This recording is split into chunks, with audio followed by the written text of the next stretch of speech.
this week I went and picked up a few things from Publix, and these are the things that I purchased. I got some frozen vanilla yogurt, coffee creamer, pineapple, broccoli, baby romaine salad mix, petite red potatoes, an orange, bananas.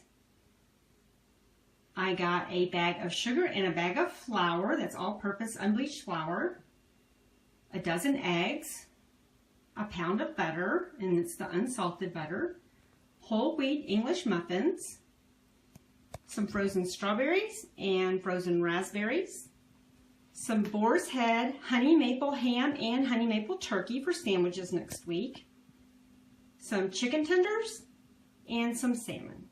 I appreciate you watching. Have a good week.